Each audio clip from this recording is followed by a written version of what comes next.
And good afternoon, everybody. Welcome to our closing session of the 11th annual Wild Wisconsin Winter Web Conference. I'm Jamie Machik with the Wisconsin Valley Library Service. I am moderating this session, and assisting me is the awesome Jean Anderson with the South Central Library System. So thank you, Jean.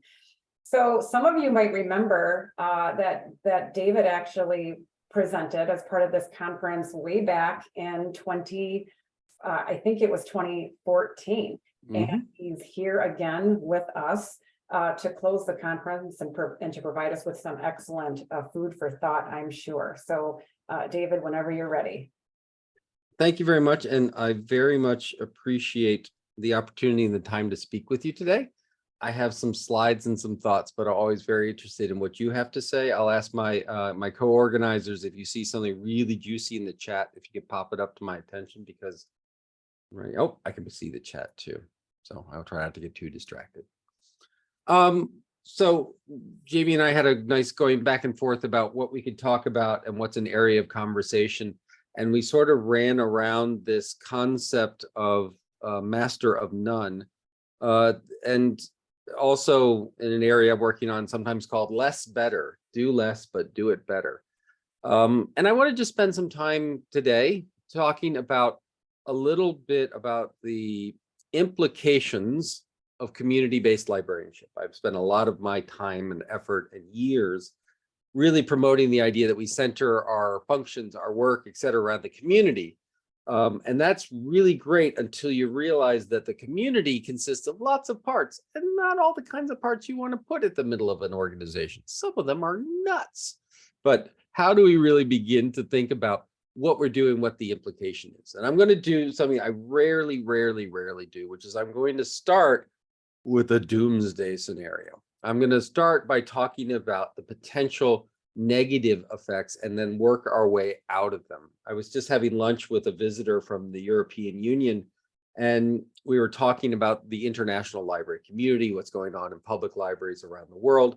And she said, you know, libraries are actually, if you look on the whole across the globe, libraries are in a pretty optimistic phase right now. We really are looking at something where we're not spending a whole heck of a lot of time on woe is us and what's going to put us out of business tomorrow. We're looking at, while we have, and we will talk about, some serious challenges, particularly in the US, by and large, those challenges aren't too existential. They're really too based on the role and the potential credibility we have. When someone challenges a library and says that we're grooming their children for death and destruction, it's nice that it starts with the assumption that we have that power. So, you know, silver lining. But we're going to talk a little bit about, but the question was, all right, given the fact that we've seen with libraries moving to, you know, from book palaces to information centers to really these community activities and community fora, community learning organizations, and seeing that we're seeing a lot of positive effect. We get write-ups in The Guardian and New York Times and all these other things talking about incredible libraries, the change and shift in libraries. I used to talk about the library cupcake phenomenon, which was that, you know, every so often cupcakes become in vogue and they're new and cool. And then we forget that they exist, and then we discover them again.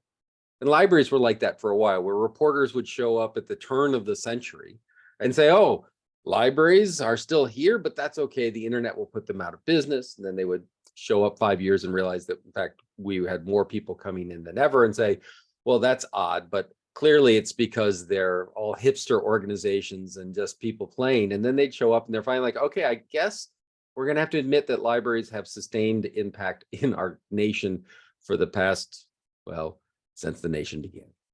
And so that's great. But the question that was asked over lunch was, but how could it turn? What would it take to turn that optimism around? What would it take to deflate this momentum? And it's a question I don't normally ask, because I'm frankly a library cheerleader, but it was worth talking about, because I think that's where one of the parts we often don't talk about with community-based librarianship, with talking about the library as third space or vital social infrastructure, or talking about the library as the living room of the community, and all of these great metaphors. what we often don't talk about is what's the potential negative side of trying to do it all, and trying to do it all at the point of we couldn't collect all the books, or I can't do reference and has turned into who's going to man the makerspace today? Who's in charge of the sewing machines? Oh, the garden is going great, right? It could just keep going on forever.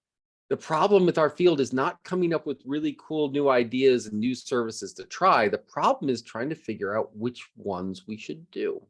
Or what is often phrased as, which 12 should I add to the 12 that I'm already doing? And we want to sort of get away from that. And so my doomsday scenario, my answer to what could turn this around, and what I think we need to protect ourselves from, and I think we are well situated to do, looks like two functions running into each other. The first function, and I'm going to start with the second function is listed here just because I think it's most obvious and on people's minds, are challenges to our core deliverables, the core identity, the core value that many people perceive. And that is the idea of looking at, do we as librarians, as libraries, as library staff, have the right to do what we do?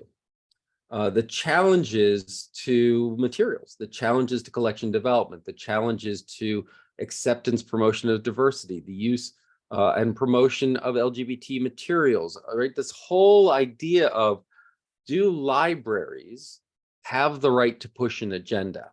Now, that question is often not stated with the second part of it, which is, why don't they push the agenda I want them to? But that's one of the challenges. And it's true, because what's happened and what's very unique at this point in time about the materials challenges, and there are lots of different dimensions to it. One, the level of organization that are behind these challenges. These are no longer really local groups pushing it, but an organized playbook that's being handed around nationally that talks about disrupting not library board meetings, but city council meetings, public meetings where politicians there. Part of the playbook is to bypass the librarian in this, to go directly to elected officials who don't like hearing loud words projected at them, and to bypass all the scenarios, all the plans we put in place.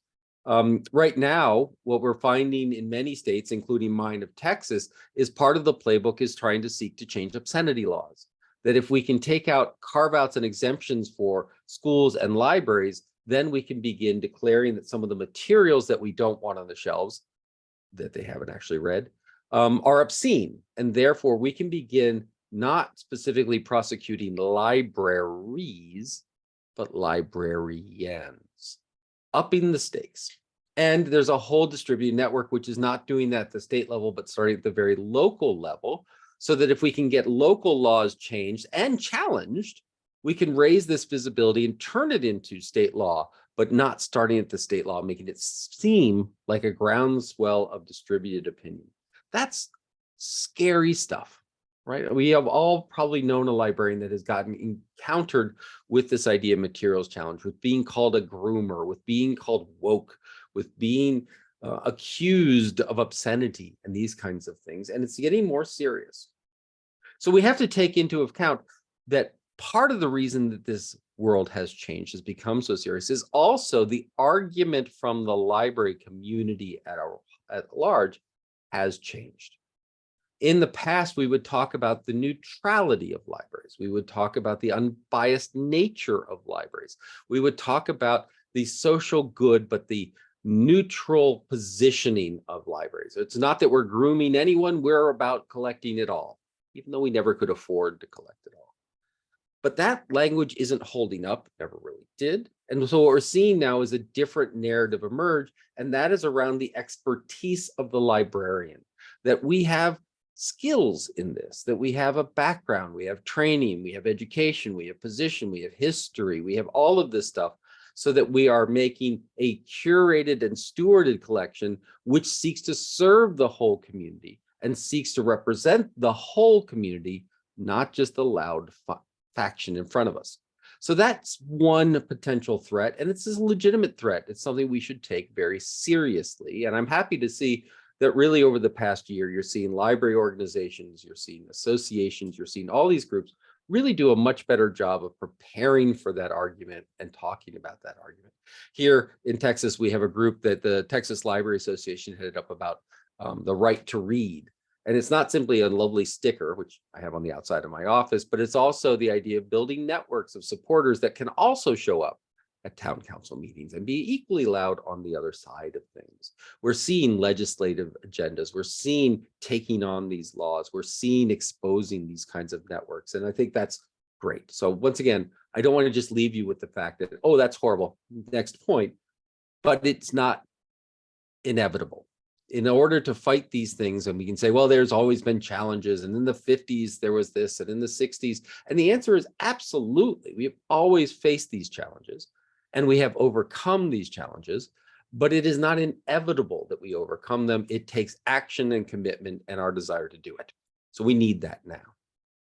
But I want to spend more time for the rest of the presentation on, because we're going to actually get to the point of how you counter these things by building trust, on the other part of the doomsday scenario. And that is the backfilling of an abandoned town square of social services. That what happens is that since the internet has been out, since we've looked at different tax efforts, since we've looked at streamlining government, all these things, we've seen less and less human intermediated services offered by government at all levels, from local to regional to state to federal, right? We don't, if you call the IRS to get tax support, you have about a 10% chance of getting to a human being. That's pretty despicable. But we also see it with social services, access to education and benefits. The idea that we don't have a person there, but don't worry, we have a website with a form. Oh, you don't have access to the internet? Don't worry, we have a form for that too on our website, right? We see this in a lot of things. We've even seen this in the private sector in employment. We see on a regular basis that people are asked to apply online for jobs that do not require any technology or digital literacy skills. And they're judged not by just their ability to get to the form, but by the speed with which they type in the form. We've seen this in marginalized communities. We've seen this in incarcerated communities where simply removing access is a way of creating marginalized communities. And what's happened is that libraries, being just and wonderful folks that we have stood up, and we have looked to provide an increasing number of services. I'm going to talk a little bit more about how you can do that without stretching yourself thin, but in the doomsday scenario, we increasingly ask our library staff, our librarians, our library aides, our library everyone's, to pick up the slack, to suddenly become, people can answer IRS questions, and help people in employment services. We begin to talk about knitting together social services. We help people apply for unemployment aid. During the pandemic, we saw libraries step up to do things like rent assistance and support systems, which was a grueling and punishing level of paperwork to get through. And librarians became the only source that was available to help people do it. That is not a bad thing from a service perspective. From an organizational standpoint, it's problematic. And what I'm going to argue is the potential danger, if we continue to look at this, of expanding the library's remit and the librarian's functions and creating a sort of ever-thinning membrane around an expanding emptiness in the middle, is that we begin to increase support at the margins, and we begin to do it poorly. This is where, and I usually hate this line, but I'm going to bring it up again. I was never taught in library school to do X, Y, or Z. Gee, I didn't learn party planning in there. Gee, I didn't learn IRS accounting there. Gee, I didn't learn these things. And you're right. And part of that is lifelong learning, but part of that is because we've taken on too much. And this doomsday scenario is, if we keep doing that, we will do many, many, many things poorly. And even our core functions of access to information and direct support of knowledge and materials and et cetera, will begin to suffer. And then what we will do is feed into an ongoing rhetoric around the ineffectiveness of government. Oh, government can never help us. Oh, God, government can't do this. The private sector could do this and more important. Why are we doing? Amazon could do this better than we are. The argument in this doomsday scenario is not Amazon can do books and so we don't need libraries. It's we have libraries that aren't doing books well and Amazon could do it better. That's the problem. It's not an ignorance question. Libraries are only about books, blah, blah, blah. It's a perception question that libraries are seen as ineffective actors on the public sphere. So you're welcome. We're ending the conference on a high note, but I just wanted to paint that picture for you because that's the doomsday scenario. But here's the deal. Behind that doomsday scenario is an assumption that is essential. And the assumption that is behind that is that there is a single future for every library, that every library will try and do everything, that every library has to be everything to everybody. This idea that we will simply continue to expand our service remit with usually no additional resources or expertise, and somehow at the end of that day, we will all end up as an ineffective public Walmart of the information world. That assumption is what I'm here to challenge today. Because that assumption actually has a pretty strong rooting in the field of librarianship. If you look at the origin of the American Library Association, if you look back to the founding fathers and mothers of librarianship, from Dewey to Cutter to whatever, they built and thought about libraries in an industrial age, quite literally at the advent of Henry Ford's industrial building of machinery, right? And we saw that industrial view, the scaling up view, the mechanized view has turned into education. We need to have 30 students in a classroom because we'll just bring them through and run them through the grades and they'll get math and they'll learn at the end of it. We see this in all different kinds of environments, and we saw this in librarianship and public librarianship and rural. It's the origin of copy cataloging. It's the idea that we have standards, that we have NAACR, our Anglo-American cataloging rules. So there's one way to describe it. And Dewey wanted one way to organize books. And the reason we did that was efficiency, efficiency, efficiency. You even still see this in public library forums and board meetings where libraries need to be efficient and effective users of finances and the public dollar. And the emphasis there is on efficiency, but more than that, efficiency through standardization. You could walk into a library in Tacoma, walk into a library in Madison, walk into a library in Cincinnati, and they're all libraries, and they all look the same. That's what we need to begin to break apart, because the answer, just to give away the ending, is not to try and do everything. The answer is to try and do the things the community needs and do it well, and not having librarians be the one that have to do everything a library needs. So what we need to consider here is the many futures of libraries. There's many futures of libraries as the communities that these libraries are serving.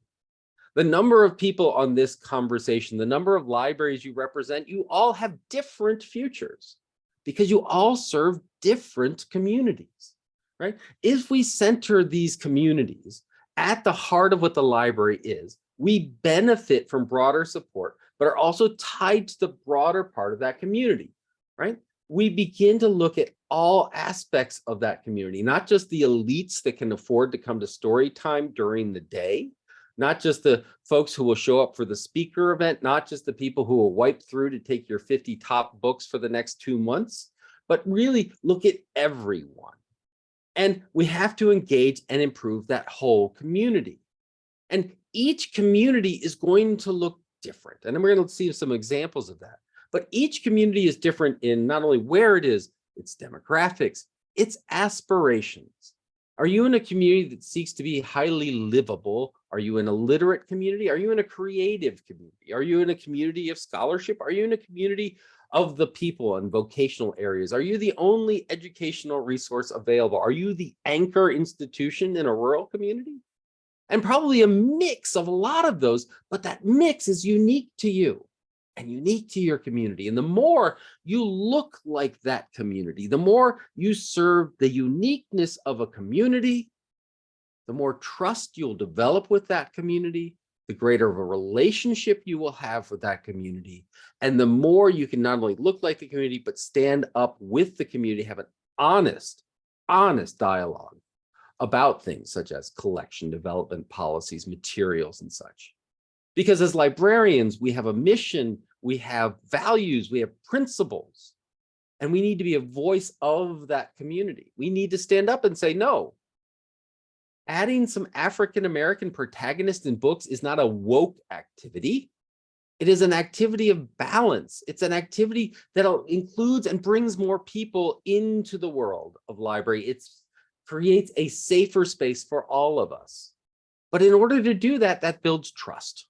That builds a relationship, many of them interpersonal, and that means you need to be of that community that we're doing it. And so the future of libraries and the master of none is, instead of looking at the librarian here over in the upper right-hand corner, being focused on the library and the library serving these different communities.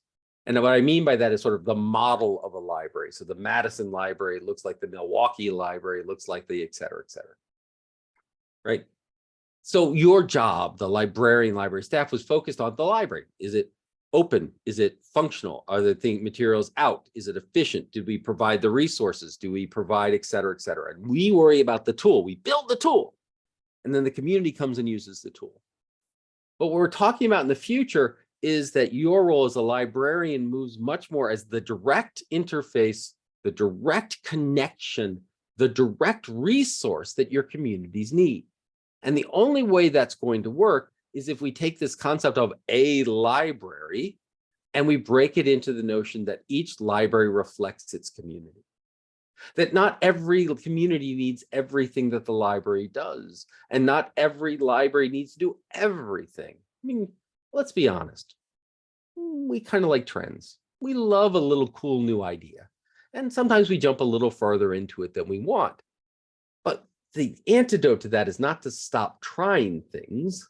The antidote is to know your community well enough to know what's going to work and what's going to challenge them. Not just what's going to satisfy them, not just what they expect, but what they didn't expect and what they might need to think about in the future and how that's going to work. So great, Dave, abstract, 30,000 feet. Makes some sense to me. Bring this down. I want to give you a few examples. So I want to give you a few examples of community-centered done well. And I want to give you examples at sort of different scales, different places.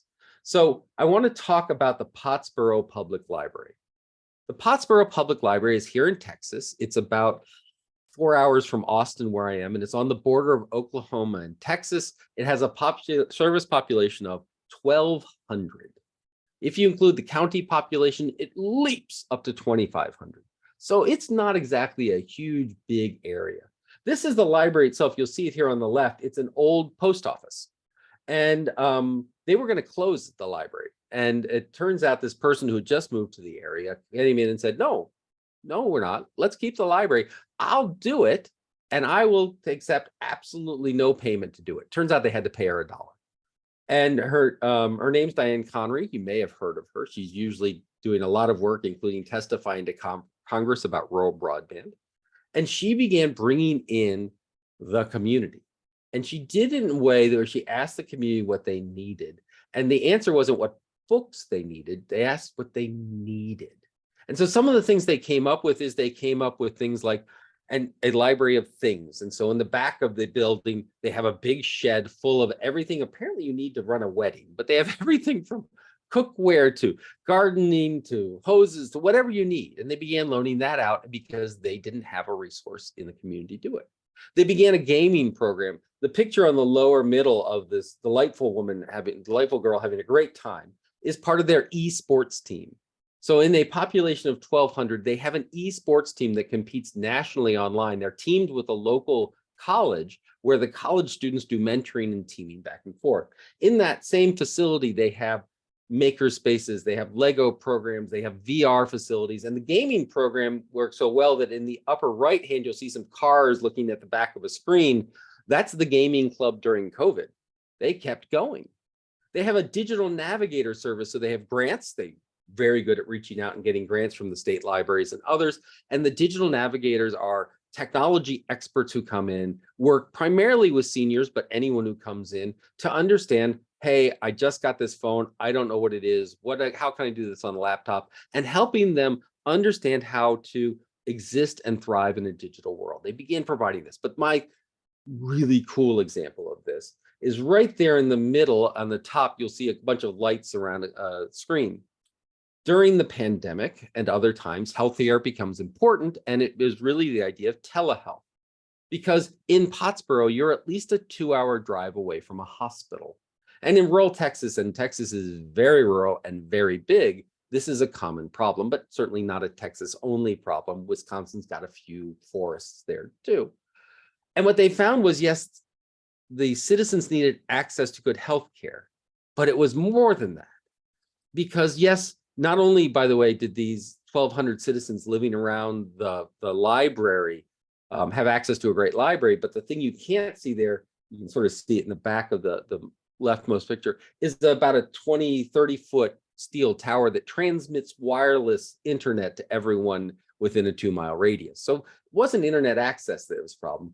It was the fact that here these folks they needed healthcare. So the first thing they did was partner with the hospital 2 hours away. That helped. And then it was like, yeah, but I'm here with my kids and my husband, or my mom and my dad, or my wife, and whatever it is. And this may not be the prime opportunity to discuss this problem. They needed privacy. They needed a place to go and be confidential and to be alone in their healthcare. And so they took an old closet, they cleared it out. They put in the lights, they put in the computer area, and they put an exterior door with its own code so that anyone who could make an appointment with the doctor, handled through the hospital, not through the library, they could come in through the exterior door, sit, have a high bandwidth telehealth encounter with a healthcare provider in a secure and private and confidential way. Right? This is a small library. She gets $1. She gets some money from, to be clear, she gets some money from grants. They've hired a full-time librarian. So maybe they have 1.6 staff now, and they're doing these things. But what I want to point out about this is they're not doing everything in the world. They're doing a lot. But the lot they're doing is coming from the community. The esports team, Diane, I love her, but I don't think she's killer at Halo. She has teens. She had the teen connection to the local college that would come in and do that support. The gaming program was one run elsewhere. The digital navigators program was through a grant and another service coming in. There's discussions of mental health support. The telehealth center was in partnership and run by community health organizations.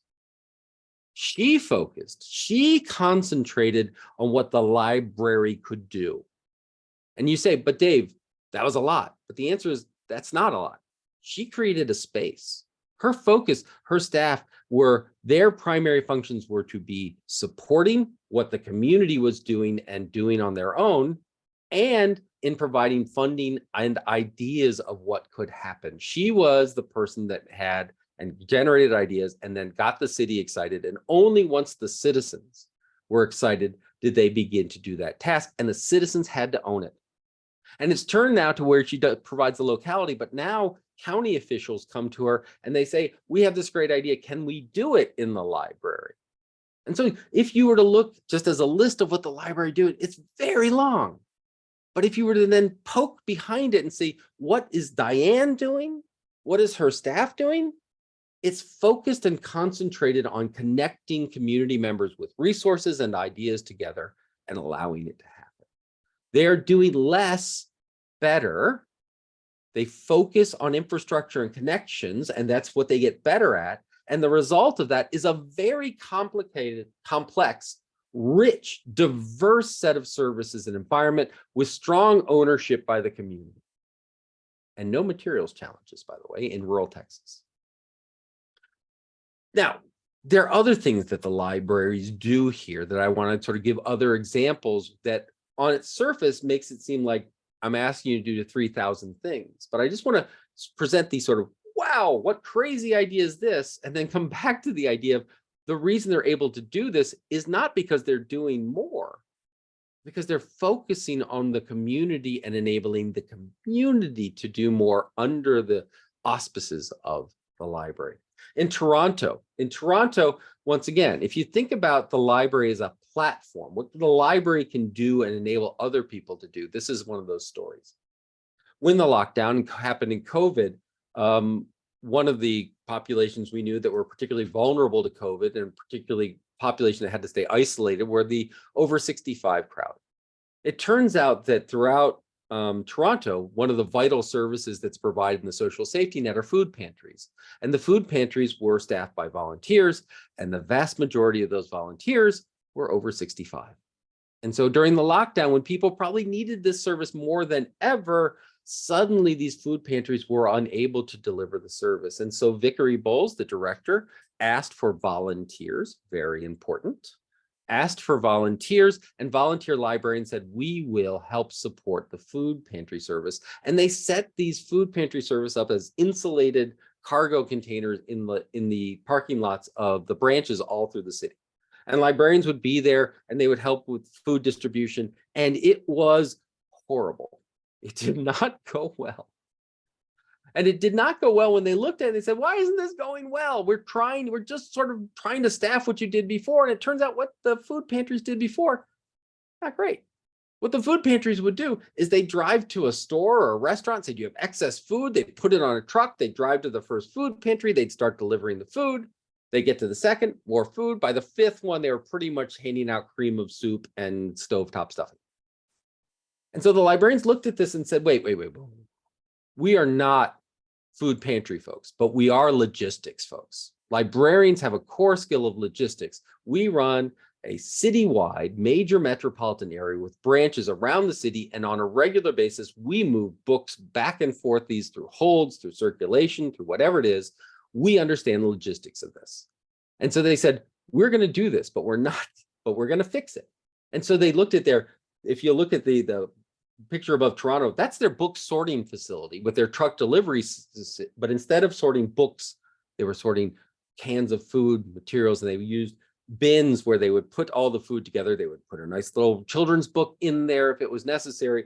And they would then take from the centralized facility where all the food was delivered, they would then deliver it out to the different branches. But instead of books to be loaned, it was food to be delivered and shared. And it went fantastic. Community members could come in and they could get their food, and they could get their food, and they were getting food from trusted sources, from the librarians they missed and knew and had used before. They were getting services on top of it. It was the same time that the librarians could start asking, how are you doing?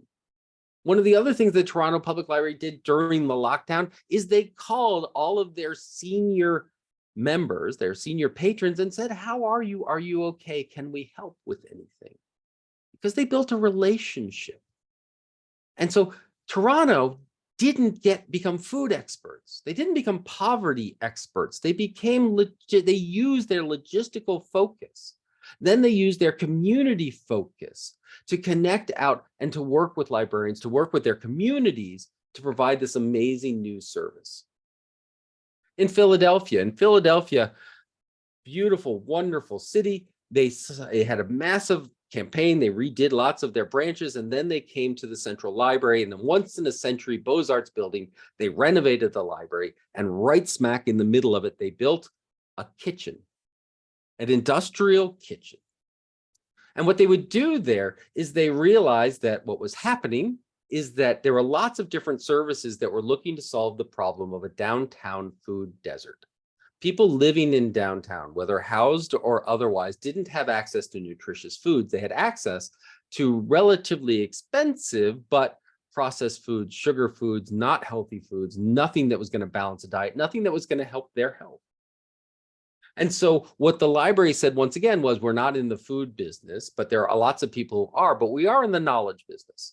And what happens is when you hand someone a rutabaga, they've never seen it before. They certainly don't know what to do with it, or a radish, or a carrot, or whatever.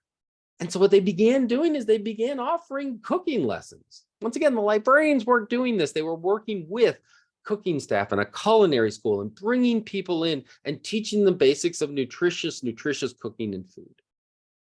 And then, once again, based on what they were focusing on, which was community building, they realized that a lot of people moving into the inner city were new citizens, immigrants, refugees coming into this area, and they became a place where they would invite the immigrants to give them a sense of value, because that's really what they were doing, to cook and provide these trainings as well. While they're there, they're cooking their native cuisines, they're cooking their natural food, and they began sharing it, and they began breaking bread with their neighbors, and they began building community. So what I want to point out between Toronto and Philadelphia is they were both focusing on solving a core problem of theirs, which was knowledge and access, but they look really differently, but they're both about making communities stronger. They're both about that focus. In Charleston, in South Carolina, they also had a food service. And they set up these food lockers throughout their more rural communities with fresh food, and anyone could come in, open the door, take what they wanted, walk out. You didn't have to be applied to the program. You didn't have to do some means test. It was for everyone. Part of the reason it was for everyone was during the COVID lockdown, the Charleston Public Library took on the task of helping people on the rental assurance program. They helped their members, their communities, their neighbors sign up for this rental support. And it was such a bureaucratic nightmare. They said food should never be a matter of how you can fill out a form. Anyone can use this food. Now, many people might say, Dave, is that really a library at this point? I mean, come on, aren't we getting to the point of stretching it beyond and people are going to say we shouldn't be doing that, et cetera? Well, one, we first have to internally convince ourselves. So let's get a definition of a library. And we're not going to define it for like the Oxford English Dictionary does because they're British, but also because it's not a good definition. It's basically a place with stuff. Yay. So here's my definition. A library, and by the way, I think it's a definition that works over about 4,000 years of history. A library is a mandated, facilitated space maintained by the community, stewarded by librarians, and dedicated to knowledge. So it's mandated. You can't just walk up and say, I'm going to give you a library, right? People have to want it. And they have to want it in the form of putting in an org chart, doing a bond, having a budget line, having a law, whatever it is, there's a creation of that, right? We talk about accreditations in different states, right? There's a process to go through to have the community say, yes, this is something we are willing to invest in. We want this. But it's a facilitated space. It's not an open room with a bunch of stuff to go wander in. There are people who make sure that that is a learning space, that it is a safe space. And we have to do a better job of what we mean by safe, not just physically safe, but emotionally safe. Safe for people in marginalized communities that don't feel safe otherwise, etc. So it's facilitated. Someone has to make it into a good space, maintained by the community, funded by the community, in some ways supported through their expertise, in some ways their collections, in some ways their money or whatever it is. So it's maintained by the community, but stewarded by librarians. And that word steward is important. The next person who walks in and says, I pay your salary, look at them and say, yes, you pay my salary because I'm good at my job. Stop double guessing me, right? It's stewarded by, we have a voice. We can talk about diversity. We can talk about the needs for representation. We can talk about safety. We can talk about book selections and policies and little things like if you're going to challenge a book, read the damn thing first. That's a voice we're allowed to have. We've earned that expertise and the community vests that authority in us. And dedicated to knowledge. We are about helping people, communities make smarter decisions and helping people find meaning in their lives. And you may say, okay, Dave, but cooking and food? And the answer is people have to learn lots of different things in lots of different ways. Even if we take this lovely Bloom's taxonomy, we have the idea of if you don't know where you're going to eat tonight, if you don't know you can afford your rent tomorrow, if you don't have a place to live, you're not going to become a great learner of great texts. We need to truly understand our community and what it takes to be a foundation of learning within it. So here's the deal. It can go too far. Right? If we say that we're going to try this, oh, Dave, I saw what we don't have a gaming program. Let's do one of those and let's do one of these. It can go too far. Right? Community centrality, centering that community, is not an abdication of our values or mission or professionalism. They have these things called community libraries in England, and they were created during austerity funding where the national government went to the local councils and said, you know what, we don't really going to give you any money. So all those laws that require you to do public safety and libraries and schools and stuff, do what you can.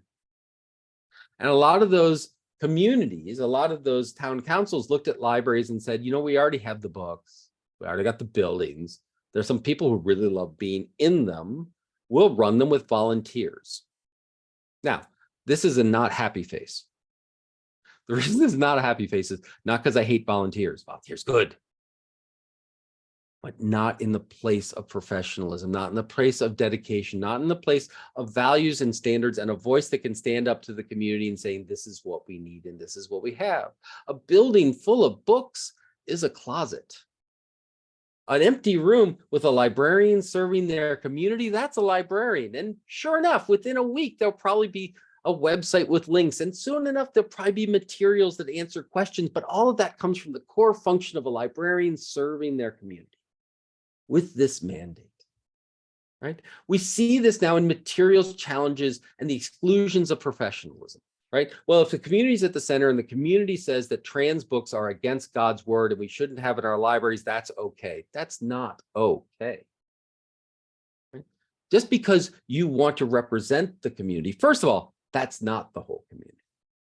What about the people who don't speak up about that? What are those people who don't even know that conversation's happening? What about the people who are afraid to be part of that conversation? That's our job, to stand up and say censorship is not community centeredness, it is censorship. We know that the richest, most powerful learning occurs in the area of the most diverse resources available. If you read one book, you have one idea. If you read hundreds of books, you have the world. Our job's the hundreds of books. And our job as librarians is to say, as professionals, we've been trained to do this and we balance your need.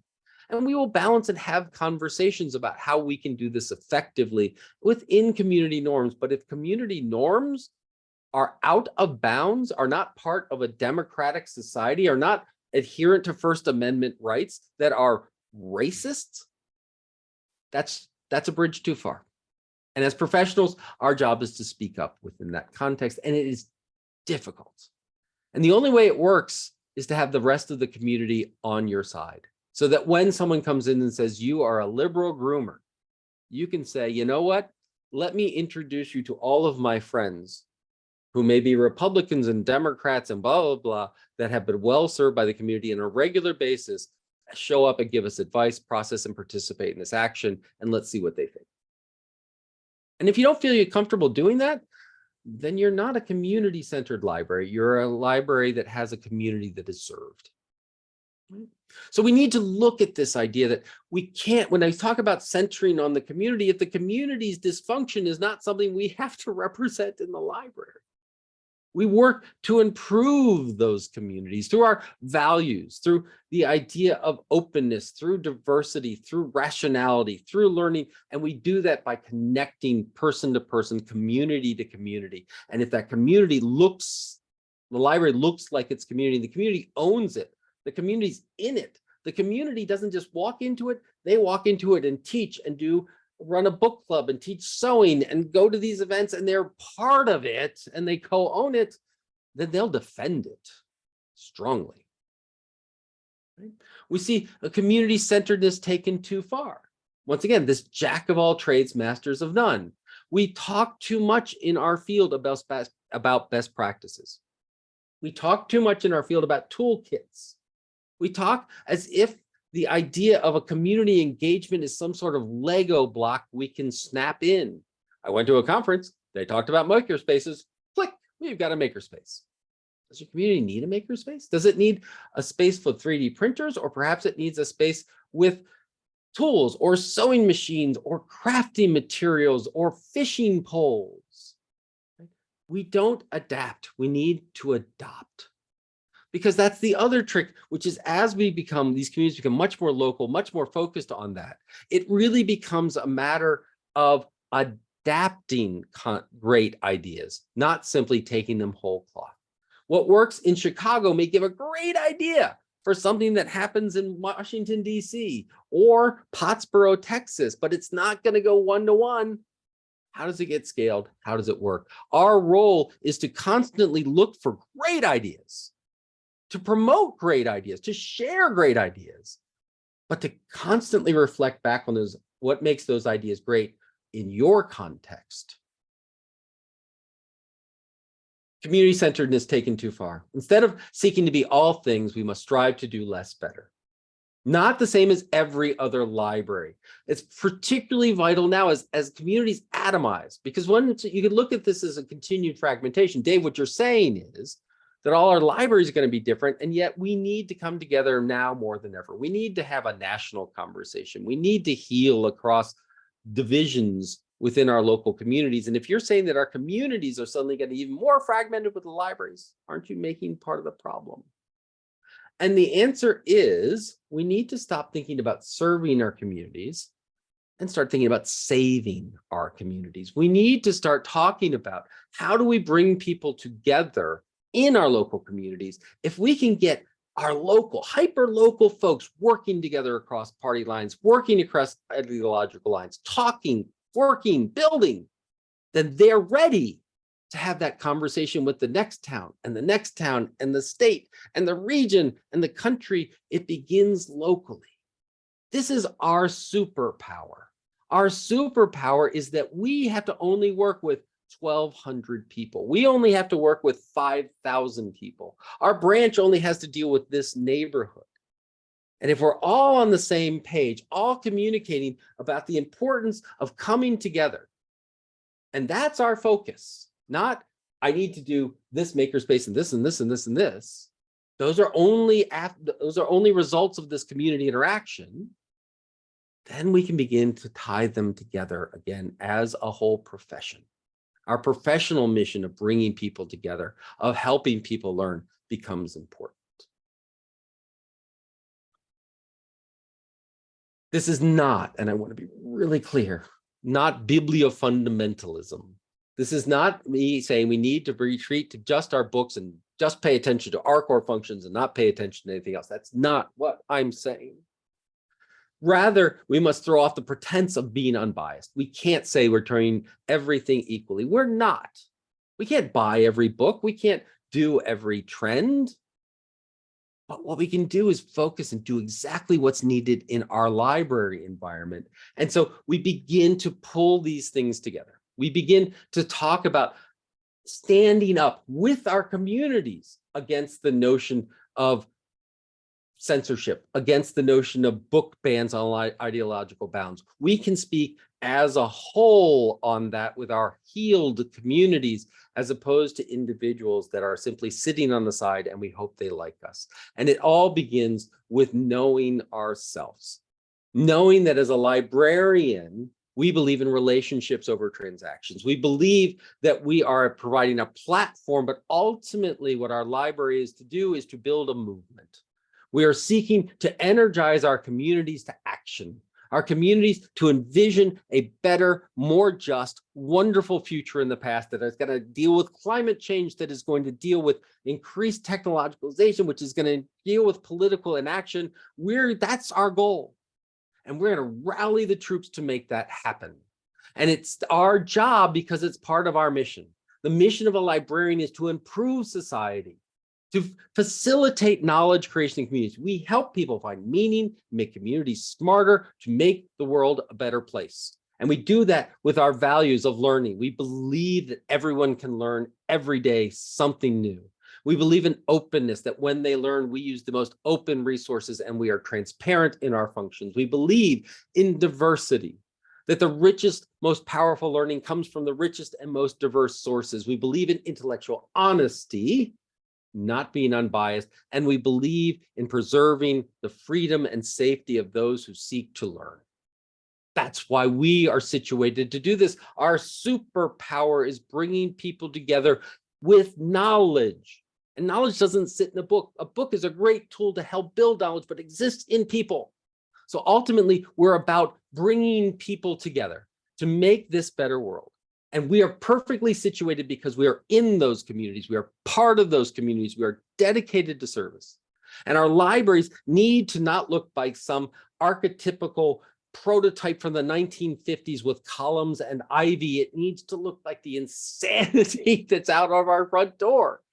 We need to invite the graffiti artist inside to paint the walls. We need to look at the people who are coming in. We need to know these kids. I'll stop with one story and then we'll hopefully have time for questions. I was in a library and it was outside of Seoul, Korea.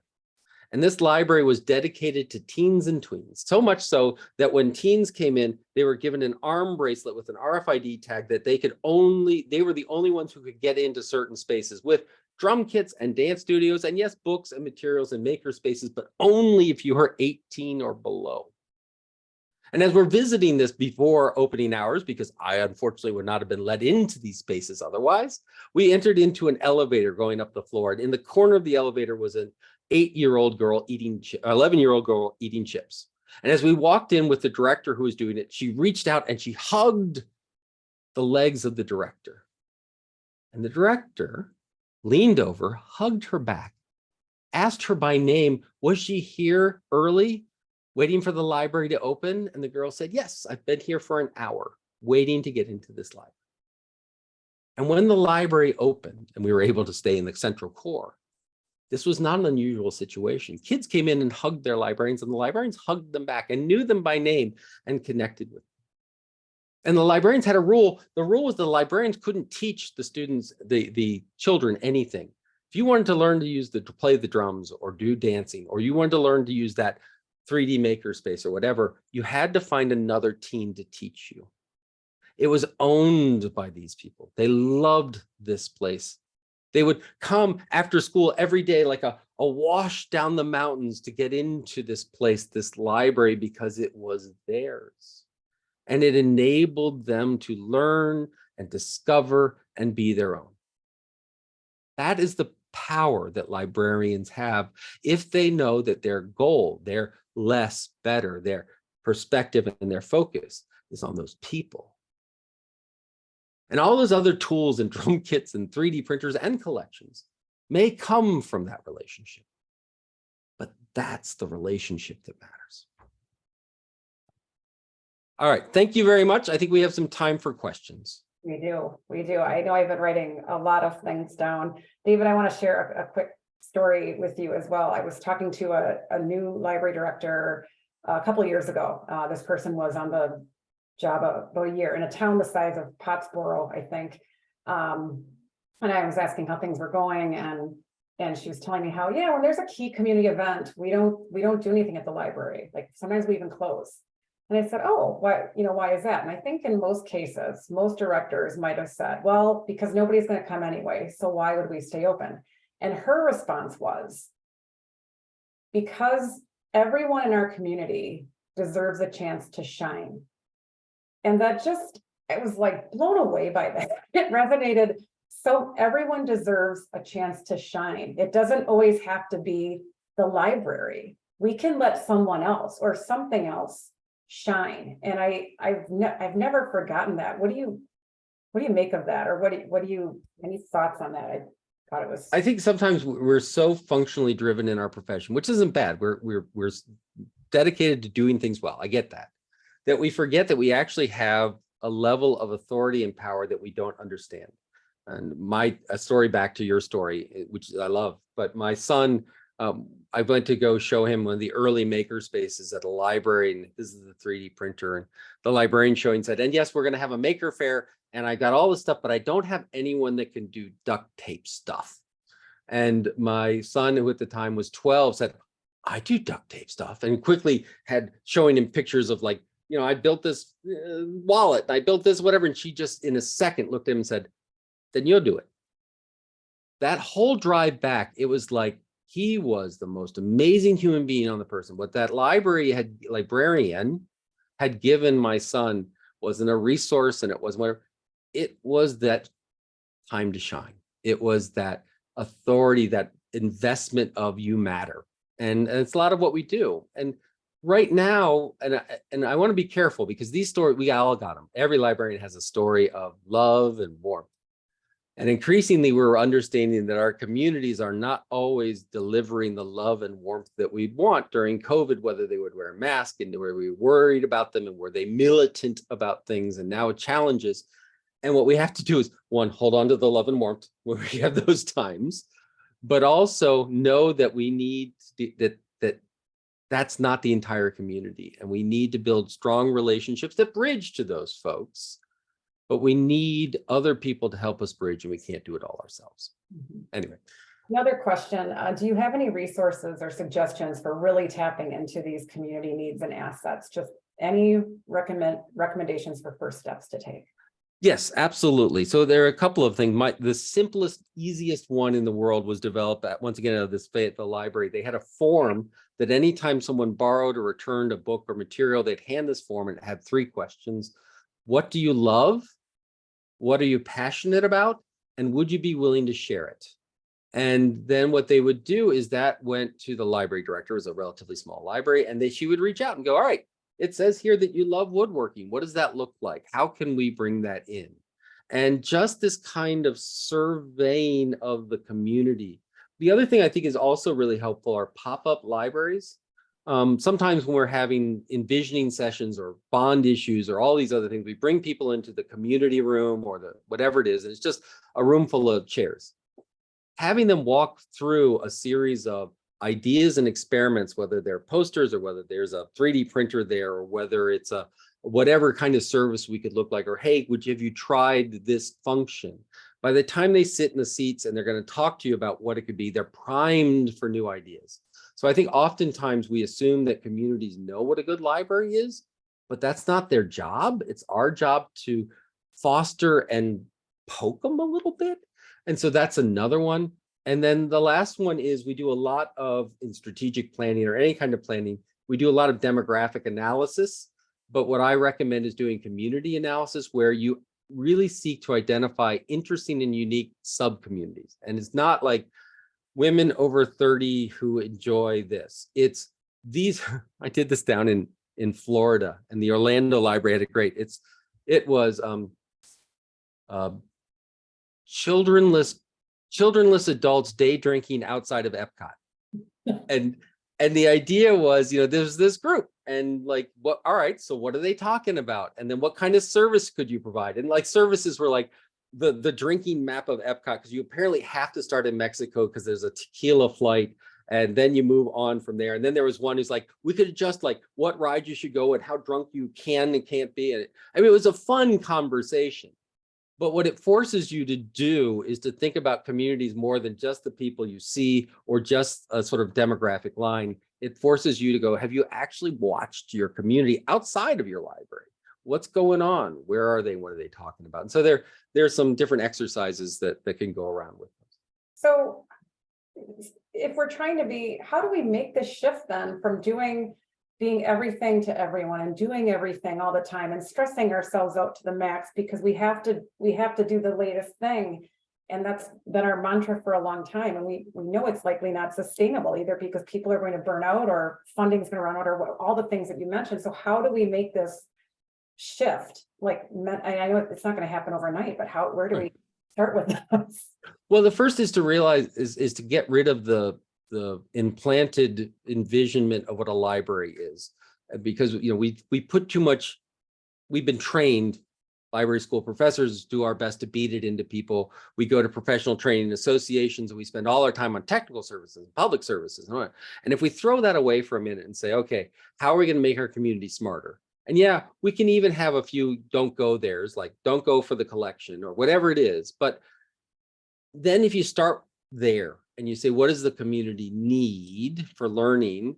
And then, so that's part of it. Know the community, get rid of that archetype, and then learn to celebrate the death of services. And I know that sounds really weird, but people, we invest a lot in the work we do, right? That's what's great about us, whether we're doing a reference service, whether we did this great bookmobile service, whatever, we invest our souls into that thing. And so whenever we talk about stopping it, it doesn't become, does the service make sense? Whatever, it comes, why don't you love me? And the answer is, we do. We can't wait to see what you're going to do next. So let us celebrate the fact that you did this service that got us to this point. And now let's see where we go next. That we don't celebrate it enough. We manage it and we manage expectations and we talk about how to deal with disappointment and change management, but we talk about celebration.